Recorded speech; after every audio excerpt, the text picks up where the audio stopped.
Hello to Dale's community here and to Awakening in Health. Dennis here. I'm with Dale at Apocalypso, which is this little event, this little festival in far north Queensland.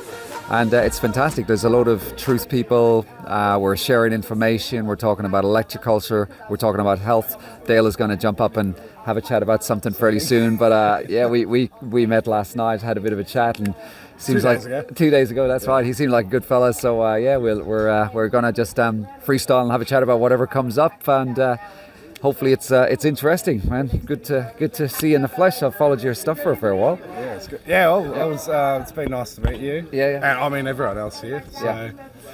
What are we doing here? What do you think of the festival? That's good. I mean, I kind of you don't know what to expect, do you? Yeah. First of all, I was like, where the fuck are we? Yeah. Because they're out in the middle of nowhere. Yeah. But it's a beautiful spot right on the river, isn't it? And because I went up here last year.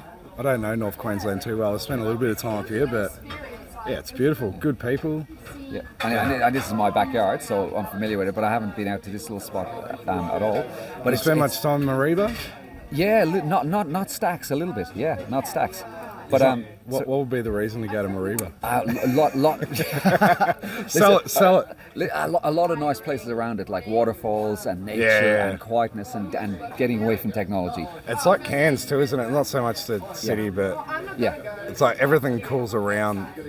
That's what I've seen. Yeah, but it's around Cairns. It's big enough that it's not a really tiny town. It's I think it's 20,000. That's right. Yeah, it's a decent size. So you could So but Cairns now, just with all our tourism is, and I think the immigration flooding from down south, it's really having an impact. So you're getting traffic jams. It's getting harder. So I didn't know that was happening so much up here because I've been spending time on Gold Coast, Northern Rivers, and there's the same there. Oh man, it's ridiculous.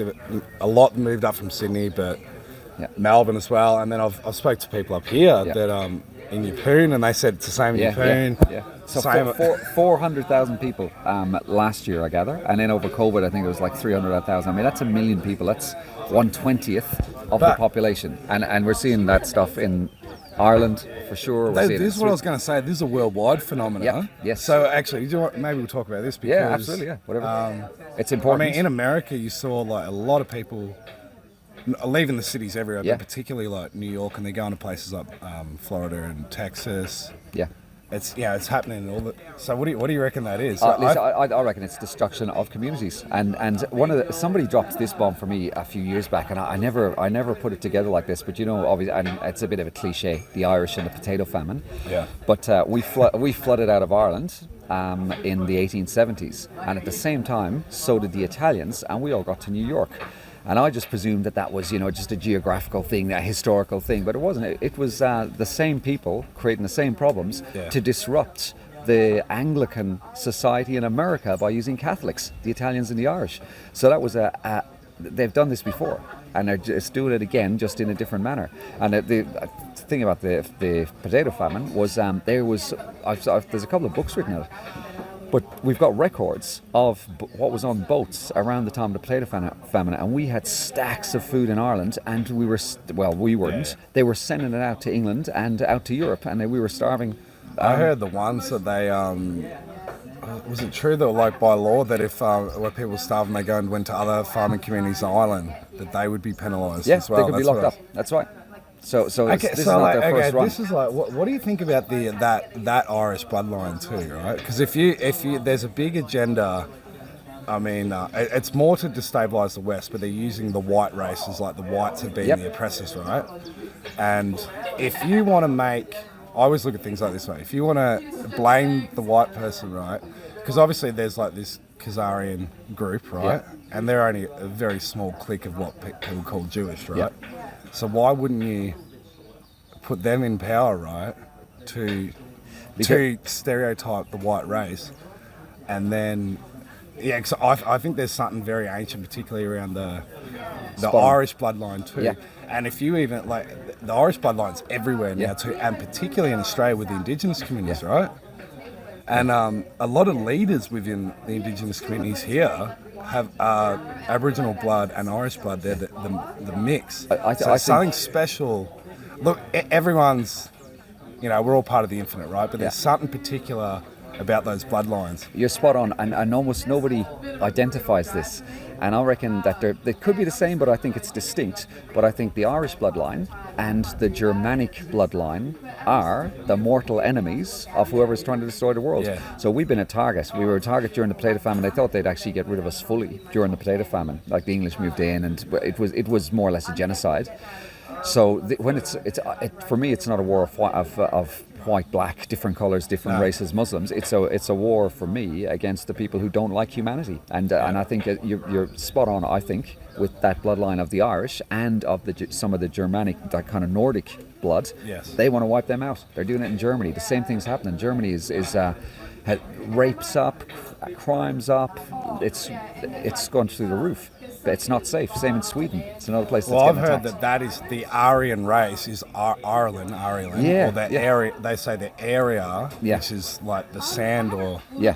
so it's to do with the land as well too. And it's like everything, they twist it. So you mentioned the word Aryan, which denotes that kind of area up there. Yeah, of course. And all of a sudden, you've got all the bullshit, you must be a Nazi, you must be a supremacist, whatever. It's not about that.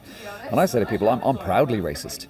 But that doesn't mean to say I'm against your race or a black person's race or an Italian race. I love that race as well. But for me to sit here and say, hey, listen, I'm white and I'm Irish and I'm a male, yeah, fuck it, I'm proud to do that. I'll do that. I don't have any problem doing that. And if you want to kind of come at me and criticize me, you can get lost.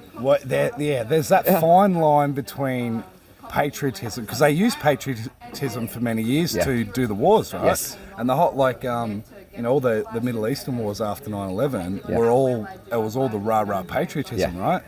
And now they're destroying patriotism because they want globalism. Yep. But Yep. and then so you've seen like patriotism kind of come back as a rebellion towards globalism too. I agree, yeah. But there's like this middle. But I think like it's just identification with your nationality. Like, proud of your history, right? And they're doing it with And the who you sexes are. as well. If you can't be proud to be a male, or you can't be proud to be a woman, get lost. Yeah. You know. And again, sometimes when I do white talks, I kind of throw these things out there that are a bit challenging. But I say men are better than women. It's true, but women are also better than men. We have our strengths. Yeah. And we should be aligning together with that symmetry, with those There shouldn't be energies. any combating over Correct. what's what, Absolutely, right? we should honor women, and women should honor men. It should be just mutual appreciation. Well, do you know what I've always liked about the Irish? Yeah. And because this is a big thing with the Indigenous here too, because the establishment has pushed the victim mentality on them, Yeah. and the more you push that, the more that's going to sustain. Yeah. And I mean, if you look throughout even modern history, Yeah. the Irish have been through that much shit, and you meet any Irish person to this day, and they're jovial, they're happy, they take on everything with humour, right? I'm acting right now, by the way. I'm No, really, but you know I'm what, really it's- miserable inside. And even like the Northern Irish are fucking hilarious, man. If you can understand them. If you can understand. Absolutely, I've got that trouble. I'm from Ireland. I can't understand them. I remember I was in Malaga and I was just hanging around this Northern Irish guy. He was just beyond hilarious. Like we'd go back to the hostel at night. We'd just sit around. And he would like dominate the conversation. Be like, normally I'd want to talk, but I don't want. He's so funny. And we're walking down the beach in Malaga, and these girls come up. They're like topless, walking past us. And what did he say? He just walks past. He goes, "Gracias," and he's like, "Oh shit, I panicked. I think you say hola." But you know, like my point is like that. You know, it's a choice, right? Too. Yeah, but again, like if you start like I like a lot of stuff you do. You take it in a very interesting direction, which I haven't got around yet, which is great. But you're not doing it for you're doing it with integrity. It's the stuff you like looking at, and good on you. But once you understand that shit that's going on. It's by the I call them the rulers. I hate using the word elites because it almost denotes that they're better than us. They're not. But if you go to like my best friends are English, we're kind of trained to not like the English. So there's some great people over there. I've got some black friends. I've worked in Aboriginal communities. I've done that kind of stuff. It's not about race. It's about those people trying to divide us, and that's the big issue. You know? Yeah, absolutely. Well, maybe let's talk about some health stuff too. Oh, So, yeah. Bring it on. You could be in trouble. I mean, have you got Where do you all want to day? go there? Well, let's say you asked me. Because I offered you some blueberries yesterday, and you're like, are they organic? And I'm like, I don't know, they're from Coles, I don't think so. And you're like, I'm good. But again, like my background's intensive care. Okay, so I did that for about 10 plus years, and then I left and I went. I did a few other things, scuba diving and sold real estate, and then I got back into mental health. I did a lot of stuff with addiction. And the crazy thing for me was translating some of that physical stuff, let's say clinical stuff, it's all clinical, we just use stupid words, across to mental health. And I couldn't get my head around the fact that for the first 3, 4, 5, I'd always dabbled in mental health anyway, so it wasn't like I was a novice to it. But you had these unwell people, anxiety, depression, walking into the experts, the psychiatrists, with, let's say, a 2-litre bottle of friggin' Coke, and they're walking back out with the Coca-Cola. Didn't you say Dare? Dare ice cream was the other one, the coffee, the milks, yeah, listen. And because I had that, I guess training in the more physical stuff, not the mental stuff. Yeah. And I went into, this is a good story actually, I went into it was called the acute care team, which is like the pointy end of mental health. Yeah. And when I got there, I transferred from drug and alcohol in a few different places, and I asked 3 different people, well, I asked more than 3, but 3 different people did this to me. I said, listen, why aren't we talking about gut health? And the first person was a social worker, and they've gone, what do you mean? And I've gone, because of serotonin. And I go, what do you mean by serotonin? I've gone, because it's produced in your stomach. And she pulled out a chair, opened up Google, and she's gone, no, it's not, and banged the keys. Shut up, and then idiot. she's gone, I didn't know that. And I'm thinking, okay, I'm looking to so-called my peers to help me out in a new area, and you don't know this? Another doctor, almost exactly the same situation. Oh shit, I didn't know that. And another nurse, didn't know it. So 3, and this is 8, 9 years ago. So we got a big problem if you don't know as a mental health professional that serotonin is produced in your stomach. Then you're poisoning it with. I didn't know that. People don't. It should be the first thing the GP tells you. And then the next thing is your sugars are brutal for your stomach. They have all sorts of knock-on effects. And then the other thing, which if I am listening to any health information, I dig around all this stuff. But if somebody's not mentioning in the first 15 minutes, if they're talking about obesity or their doctor this about something, if they're not talking about glyphosate and atrazine and they're the things you get sprayed on food, in the first 10 minutes, I'm out. That's the first. That's got to be up there in the first thing you mention. But berries in particular are super absorbent of glyphosate. Super absorbent. So what other? Like all berries? Just about. Yeah, you always have these nuances. Any other foods in particular after berries? The other thing that's really interesting is a lot of your grains are super absorbent for that stuff as well, but they're also sprayed much more heavily in order to make bread. So unless you're eating organic bread, you are really compromising your gut bacteria. It's funny because the companies, Monsanto being the friggin' evil of the world, but they say that because we work on animal pathways, okay, and glyphosate works on so-called plant pathways, they say that glyphosate doesn't affect animals. But one big glaring mistake in that is that your stomach bacteria is a lot of it's plant-based. Yeah. So it has a direct effect, and then glyphosate, it's got gly in the first part of the phosphate part of it, and that implies glycine, and glycine's a really important mechanism in our bodies, so it actually disrupts that as well. So pesticides, herbicides, if you got anxiety, depression, obesity, anything, cancer, drop the processed food, drop the stuff that's not organic. It's all simple shit, isn't it? Absolutely. People don't say. You know what our grandparents used to call organic food? Food. Yeah, that's right. Listen, now we call raw milk. Sorry, we call what's it? Milk. It's called raw milk. Raw milk. And we got this swill that's in these plastic containers in the shops. That's toxic. The cows are eating horrific grain. Yeah. And we're giving this to our babies, and we're telling people that raw milk, which is the stuff that naturally comes from a cow, can kill them. And if you look at where that came from, you got I'm starting to rant now, but it's all good. But you got a thing called iatrogenic death. It's one of the top, depending on how you look at your statistics, it's in the top 3 of death around the world, especially in America. And iatrogenic death is death caused by doctors in hospitals or GPs not doing the wrong thing, but actually doing the right thing, and they dying. And they just call that a side effect, okay? And then you have raw milk, and they really indirectly related it, indirectly, not directly. It was a fucking, excuse my language, it was a false conclusion on somebody who died. I think one baby died in, I don't know, Melbourne or Victoria in 80 or 90, and somebody else passed away somewhere else. They probably were disease-ridden from any number of other reasons, yet raw milk is the problem. Convenient for the dairy industry that strips off all the good stuff and makes their cheeses. That's what they always do, right?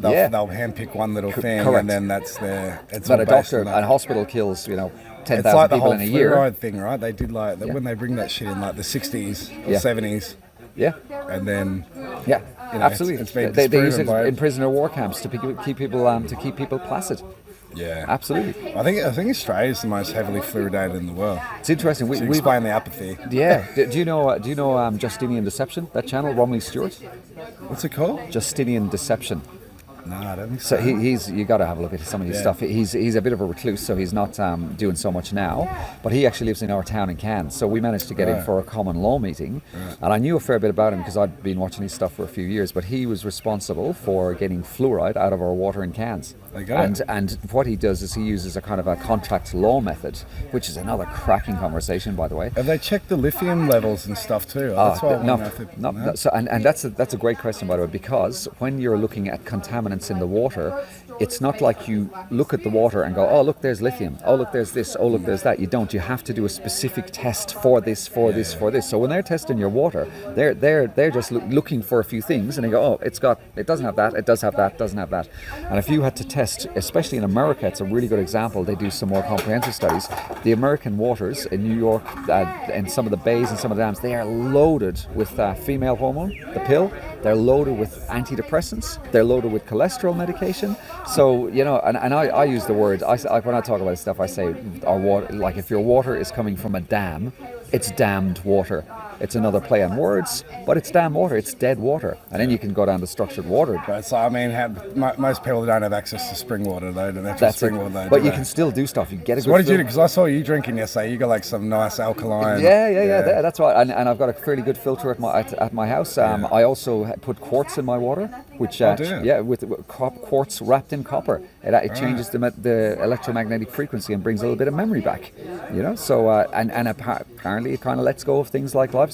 So ideally filtered water first. If you can't do that, you kind of go down the scale a little bit. But if you're drinking tap water without doing something to it, you're poisoning yourself. I don't think many people drink tap water anymore, do they? A lot, yeah. Not in this community, do you know what I mean? No, not in this. Absolutely, that's right. Do you know what? I used to work in this town, Maryborough. Yeah. I used to teach over there. It's halfway between Bendigo and Ballarat. Yeah. And we actually. Have you? I didn't stop. No, I didn't. It's beautiful old buildings, but man, this town is sick, right? Yeah. And anyway, so they, we had to do this Jamie Oliver food program, right? I had to bring these groups of kids, and the reason once a week we go, teach these kids how to cook and try and cook healthy stuff. Yeah. Supposedly. Yeah. But the reason they handpicked this town was they'd done on the data of all the towns in Victoria. They had the highest rate of highest rate of diabetes, heart attacks, cancer, everything. Right? They have their own water treatment plant in this town, and I swear this town. And it's actually one of the places where they release the pedophiles from the Sale jail. Really? Yeah.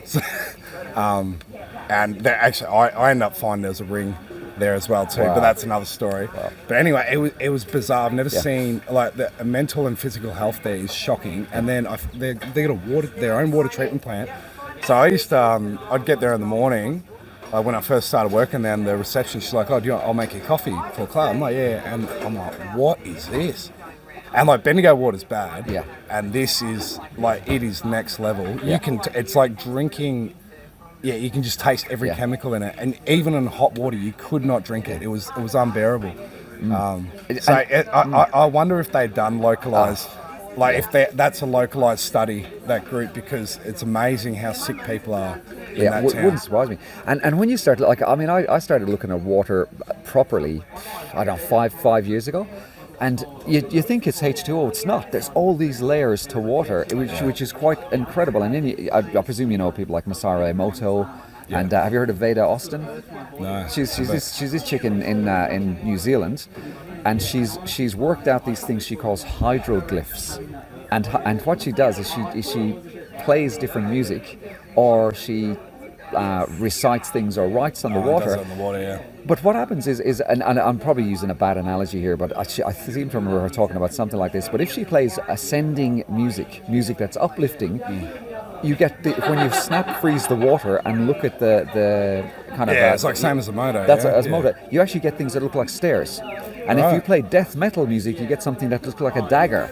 And if you get this, and the really interesting thing is it translates in different languages. So you can play it in German and you get the same effect. And she's categorized about, I think she said to date, about 100 or 150 hydroglyphs that are really consistent. So water is taking our knowledge, it's taking our messages. Water's everything. Absolutely. So when we think about, and the other thing I really big into is the placebo effect. So which is essentially this esoteric energy, which probably should be the only thing we should be looking at for our health. If we can tap into that, you can fix anything. I used to follow this guy, and when he used to drink water, he'd go, love, love, love, love, love. I don't know if I could take it to that level, but listen, Do you know what I was going to say about the cancer? There was a guy, Professor Potter, and he did this. He said that all cancer is fungal infection, and it starts in the stomach. All of it, right? There's an overlap. There's an overlap there with fungus, but there's also an overlap with parasites. And I posted this on my Twitter a while back. I'm shadow banned anywhere, so anybody please follow me. But one of my mates, I'll show you did I show you the picture of the dog yesterday? My friend's dog. Oh yeah, you did. Yeah, so that dog had 2 weeks to live, and the thing with that, I don't know. I probably can say it on YouTube, I guess, but it's a thing. Check out the link between a thing called fenbendazole, which is an anti-parasitic, and there's definitely an overlap with parasitics and tumours. But there also is the white matter in some tumours does look exactly like what are the group of doctors that talk about funguses and the infection guys, but it does look exactly like fungus. So there definitely is a kind of an interaction with. Well, that's what this Potter guy, he found that they when they started the spraying in the 50s or around then, that these plants have like they call them sylvestrols, right? Yeah. And that there's an enzyme in the sylvestrol that is an anti-fungicide. Yeah. And so if you eat these certain vegetables, which mostly like green leafy stuff, that if you get, because your body's always, cancer cells are forming all the time, right? And then so it's gone in there, and so it sees a fungicide, and it's got a natural, it's called like CYP1B1 or and it releases this enzyme and it kills the cancer cell. So what happens, because they spray, they're spraying with fungicides, so the plant is releasing its defense mechanism while it's being sprayed. So then when it's taken in by the body, if then fungus produces in the body, it's already released the fungicide. See, I'm leaning more now towards this. I don't think it's just that, by the way, too. That's what I'm saying. There's a link. People say, okay, this is the cancer cure, but it's like, all right, that's one thing. Correct. Right? So absolutely right. There's layers of everything. But the other thing now, which I'm leaning into, and this kind of fits in a little bit with terrain theory. I'm thinking the evidence for terrain theory is really strong, and we were in the mainstream, we're taught that cancer is this thing that attacks you, and I'm fairly convinced at this stage that cancer is a mechanism to get poison out of your body, and we shouldn't be switching stuff off. So when we're even talking about killing cancer cells, I don't think that's what's happening. I think we are helping the process to evolve, and we're getting rid of the toxicity quicker. So we're not actually killing that horrible thing that's trying to kill us. We're actually helping that detoxifying process. I'd like to know what Dave's protocol was, because he spoke about having lymphoma yesterday and having a protocol, right? But he didn't really go into the protocol, did he? I did an interview. I was like, tell us the protocol. Well, here's the thing. You can find the video on BitChute, it got deleted within. On BitChute? No, on YouTube. Oh, YouTube. So I actually mentioned something that I saw him refer to, which it got me banned on YouTube. But again, I'll do an edit in the comments on BitChute. They're the first things that'll get you deleted online. Do you know Amanda Vollmer? Medicine stuff. Amanda Vollmer? No. She does all this stuff about terrain theory, but she also has a few. If I mention the name, people would know what she does. But there's a few little things that she. Okay, I'll phrase this in a subtle way. I would never want to recommend things like bleaches and what people would call bleaches to be ingested in them. Why would I ever do something like that? Now, do with that what you Didn't will. Trump but say that? yeah, what a lunatic. That those kinds of things could never work, or could they? So I'll leave that one dropping, and I'll leave something in the comments if I remember it about what I'm talking about. But You know what, man? It's fucking like when a theme comes up for me, it's like it's fucking bizarre, and it's all been water for like 3 weeks. Water, and they're like, you're talking about it. Tom was talking about it yesterday. Even Dave was a freaking scuba diver, right? Yeah, I'm an ex-scuba diver. Yeah, It's fucking it's bizarre, man. So I know there's something. Something coming in. I'm gonna do a bad pun, but you can't go too deep with it. Well, do you know what? I'm doing this homeopathy course now too, right? It's all. So you're talking about and water this is the memory. reason I did it. I'm like, I don't know if I'm going to do it. Yeah. And I'm like, nah, I'm getting this water sign so much. It's like, I think this is what you need to do, right? You had me cracking up with Whale Boy. Is that any? Well, I wanted to mention the whale today, and then like Tom and Dave were like hanging shit on me, and so like I kind of don't want to talk about it. You got threatened about it. Yeah, mention the like, whale, fuck goddammit. you go talk about what you want to talk about. I'll stand your pride. Mention the whale. I want to hear about the whale. Okay. Well, you know, Tom will be like, he's like, you know, there's only what I think. Like, express yourself or whatever, and then I express myself, and he's like, well, that's fucking stupid. Like, we're talking about you. Tom Barnett, by the way. Yeah, he's been at the festival. He did a cracking talk. So it was actually really good. If you're watching this, Tom, we're putting some shit on you. So yeah, it's all He's good. gone now already, hasn't he? Yeah. So we can say what we want. He was short and sharp. He was. He came in late, missed his flight, did a talk, had some dinner, and pissed off. Yeah. See you later. I hope his lovemaking isn't like that. I mean, maybe it is. No, back to water. Water, there is, you just, like, I just thought it was going to be a fairly simple little look around for me when I started looking at it. And I started looking at it maybe for 4 or 5 years ago. And you got to drop it and then go back to it and drop it and go back. It's the more you know about it, the more you realize you don't know about it. It's a whole encyclopedia. Well, do you know what? This is what I've been looking at, because like the entire base of the whole universe is wave form, right? It's waveform, it's water. And even like, so we were talking about flat Earth and stuff yesterday. So you know people that have the belief in the firmament, right, the dome and all this sort of stuff. So even they say there's in the water last outside book. the firmament. Yeah, right. Now people will take that as there's literally water, right? It doesn't. This is what I'm talking about, layers. Yeah. So. And this is expressed in the Gnostic text too. They talk about the water above and the water below. Yeah. But and this is what I'll go to the whale and say. No, but because it's they're explaining the energy, because I see two constructs, right? I feel like we are in some sort of closed construct that doesn't need to be a physical closed construct. It's all of the mind. So people get very attached to this firmament, which there may be a physical firmament, but what I see it as, there's an energetic grid over us. It's a closed construct, and what exists outside of that is the natural fluid energy that they talk in the Gnostic text and the water above. And it's the original waveform. It doesn't mean it's not that, but it can be both. But what blows me out the water is the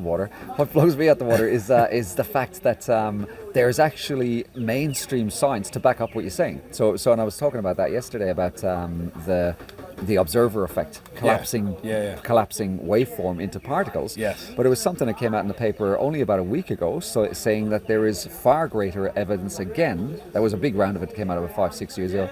And now it's back again that we are in a hologram. So if we're in a hologram, you don't have to be a speck floating around. We can be whatever. It's an open slate. Well, that's it. That's 100% true. Yeah. People are going to touch, it's a globe, it's flat. It's like it is a hologram now. Yeah, it is a hologram, and the observer effect, like. Because what they do, they just put a camera behind it, right? And as soon as they put a camera there, it goes back to particles. Correct. That's right. They do it with. But yeah, there's room for the whole lot, isn't there? But it's like all science just, it's like they dismiss that. Yeah. Or they don't dismiss it, they just don't talk about it. Correct, pick and choose.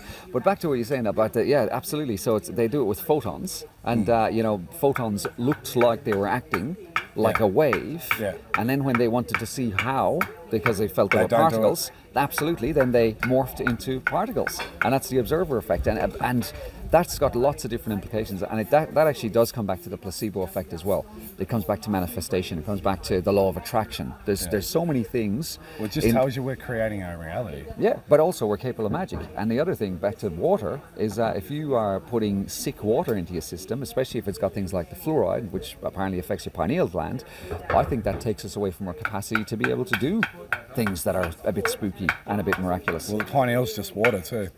Okay. Well, I heard it was quartz. Well, I mean, you could argue quartz is water. Well, that's right. Yeah. It's a plasma kind of. There's. Well, you have the trippy shit. If they reckon they've got that looking glass technology. Have you heard this stuff for underground? Yeah. So they reckon that is just a reverse engineered pineal. Nothing surprising. That's all it is, right? Yeah. And then they kind of show you the smell. Have you seen The Lion King where he looks into the water? Yeah, vaguely I remember it. Yeah. So he wants to see his. Yeah. He calls His out to reflection. his dad, Yeah. and That's so right. he can view the part, and then it's done in Harry Potter as well too. Yeah. So he goes to view the past and Yeah. looks into the water, Yeah. the circular water, and then happens it's in Lord of the Rings. Frodo needs to see the future, and so they kind of like. And even in your scrying mirrors, they've got that shimmery, watery effect before things. You know, it's in what's it, Snow White and Mirror on the Wall, all those stuff. I reckon that's. Well, the mirror's like a representation to the gateway of the unseen, or even the subconscious, because they do that in Never Ending Story as well too. Okay. Have you seen Never Ending Story? A long time ago. A long Anyway, time ago. there's a mirror- I can yeah. sing the song, but I'm not going to. And that's kind of what they've used, like the symbolism. Like even Justin Timberlake did a mirrors That's song, right. and they always do the broken mirror because Yeah. it's the compartmentalization or the separation of the psyche of the person to represent disassociation. But that can be like collectively as well. Which is MK Ultra. And again, you look at the amount of fear that's been thrown on us with the big deadly disease that's going to kill us all. The World War III, it's impending. What else? Your world. What's it? Global boiling. I did a really good interview actually with a professor, with a doctor who was a climate. Global scientist. boiling professor. She's onto it, but she had her background in chemistry to begin with. So as soon as she was hearing about carbon, there being too much carbon, she's going, "This is bullshit. I know chemistry. It's impossible." So even though she described herself as a far left in the beginning. She was a vegan, all that kind of stuff. She said I was brainwashed, but that was one thing she never fell for was the carbon because she knew chemistry too well. Yeah. Well, what an inversion, the gas of life. Yeah. It keeps trees alive. I think that is the most, to the 3D conspiracy, that's the most fundamental thing that they will not give away. They can't let that slip because that's pivotal to the agenda. So explain that. What was the term used? The belief in man-made climate change is that they can't achieve anything without that. That's more pivotal than World War III anything. They need that. Because that's all the control of control of everything. The land, the resources, the people dictate where you live, everything. It's one of the nails in the coffin. Yeah. And then they can relate back to. So it doesn't matter how ridiculous it gets. They have to just run with it. They just have to keep running with it, and it's absurd. And have you seen like the stuff on the Milankovitch cycles and the what's it called, Moner minimums, and have you seen all that? Yeah. So I mean, it looks very convincing to me that we are at the start of an ice age. Yeah. So. But that's what they do. They just got their hand-picked. What do they call the Intergovernmental Panel on Climate Change? That's all they refer to, right? Yeah. What the fuck does that mean? Some hand-picked group that you freaking paid off. Well, it started just like the Uluru Statement. They're like, oh yeah, the Indigenous want this. It's like, well, which ones? The ones you. But you know where the whole thing came from? Like the springboard for all this climate change stuff. Do you know where it started? Club of Rome. But as in there was a specific meeting in England. Do you know about that? No, what was it? In '92. So I know the Rio summit. This is where the Paris Climate Accord came from, but it came from a meeting in '92 in London between Maurice Strong. I was going to say Maurice Strong. Yeah, and the other fellow who was bloody the ex-director of the central bank. Yeah. So yeah, it's like somebody can believe that those guys are our friends. You just tell people these simple facts, and they don't care. So they that's where the springboard for the Paris Climate Accords came from. Yeah. But well, he was pivotal to the European Union, Maurice Strong too, wasn't he? Yeah. But it's like these miners who destroy the earth they can help. They want to help us all, don't they? They want to save us all. My arse, they do. You look at what's happening in Africa. Like no water. They can vaccinate everybody in Africa, but they can't give them clean water. Yeah. How does that work? Yeah, exactly. Yeah, Actually, do you know, I'll bring up one point like with Maurice Strong, because if you go back, like, even Clubber Home's 1968, I think, but they came out of the Round Table, which was and like it was planned well before that. Yeah. So why the fuck, if you're some person like Maurice Strong, you know you're never going to live to see the implementation of this agenda. So why are you doing it, right? And all these people, like throughout the centuries, they're all been taking the stepping stones, like Father George Bush and that. Yeah, yeah. And like he's been dead for. That's right. So why are they doing it, right? This is what, to me, they're not driving it. No. They are conduits for an unseen force. To me, that is not human. That is driving this agenda. How could, if the people go, they only care about themselves and their money. Well, what's the point? They live their whole life in fear of being exposed. They have to live a life of a lie. Yeah. And to what? For what agenda? They're not even going to be here to see the agenda. What's George Soros at 92 funding all this shit for? Wouldn't you want to be like chill it out? Yeah. Because they're not. They're just conduits. Have you ever come across Cliff High? Yeah. Yeah. So he does an interesting take in it where they believe in karma and they also believe in reincarnation, and they are convinced that they are being perpetuated, so they're preparing the next generation and the generation after for when they jump back in. Yeah, they jump so back they've got this long term, whether it's real or not, it doesn't matter. But if they believe that affects us, but they're playing the long game because it's for them in the future. Well, Christine Fitzgerald spoke about that too, as Diana's old friend. Okay. Yeah. And she spoke about how the royals do this ritual. Yeah. And they do like the last breath ritual where they'll inhale a soul into a body. Really? And they do a transferring of. Yeah, well, it's all like on DNA, which again just goes back to waveform again too. But they know the interaction of this reality and how it works. And he said they call it some Frankenstein shit to make sure. But anyway, so if the vibration of this planet is changing, because people go, you can't, like, let's lock them all up and fucking kill all these people. Yeah. Well, what's it going to do, right? Yeah. Because if that energy still exists here, then those incarnations still come back. It doesn't. Yeah. So there has to be a point of complete loss of victimhood in the world. Because if victimhood remains here in the quantum, then you will always attract an oppressor. It doesn't matter how you lock these people up. Nothing. It doesn't matter. There has to be an energetic shift for them to not be able to incarnate back in, because they won't match the vibrational frequency of the planet. I wonder what that looks like. And let's people like lock them up. I'm like, I ain't gonna do shit, man. They're just gonna keep incarnating back into these. But it goes against the grain, doesn't it? To grab one of these baby eaters and say, hey, listen, I forgive you. Come here, love. Like. Oh, you mean like one of these sadistic people? Yeah, one of the really dark ones. Like how I can't see. I guess that's part of being humanity, but I can't see any way of ever. I believe that there needs to be righteous anger and like some sort of vengeance, but it needs to stop there, right? And then eventually there has to even be an acceptance for who these people are and why they were here and why they were brought here, and it goes back to us again, right? Because we brought him in. Yeah. And I reckon the only reason the dark came in is because we lost what the dark was. We didn't know what the dark was.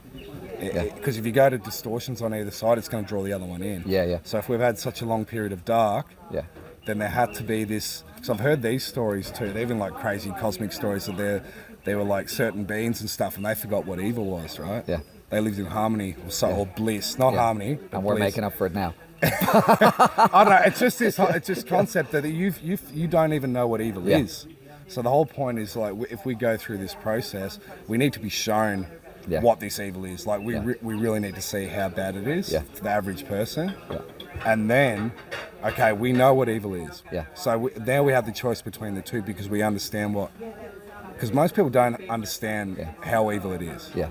Right? So that needs to be shown. Yeah. And even the whole area of pedophilia, I never.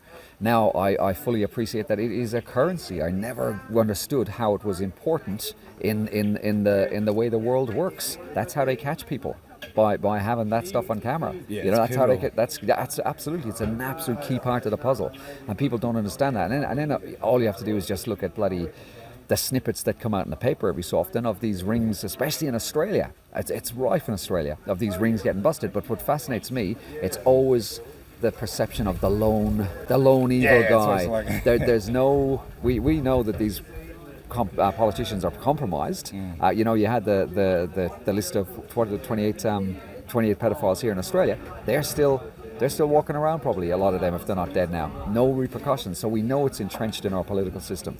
Yeah, and man, that's only one police document. That's correct. Yeah, good call. That's only one. Good call. And then you got the Mulligan inquiry as well. Yeah. But did you see the one?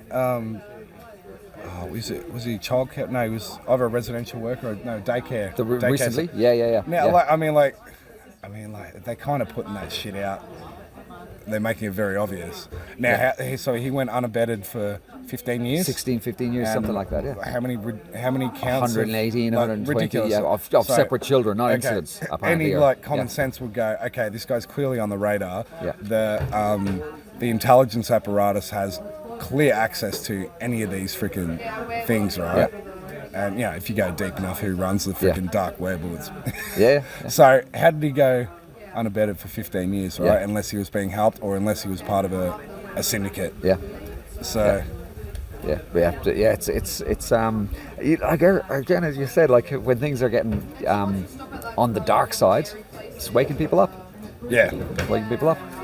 Well, they have to see that polarity to make the choice. Yeah. What, you reckon get some brekkie? It's getting hot, man. It's getting hot. Let's get some brekkie. All right. Good chat, man. Good chat. It's been good to me. Yeah, absolutely. We might have to get online and pick a subject and we can do that, and have a bit of fun with it. No worries. But as you said, get the fun back into it. Yeah. Fantastic, mate. Appreciate it. Irish, eh? Yeah, that's it. Good chat. Yeah. I was starting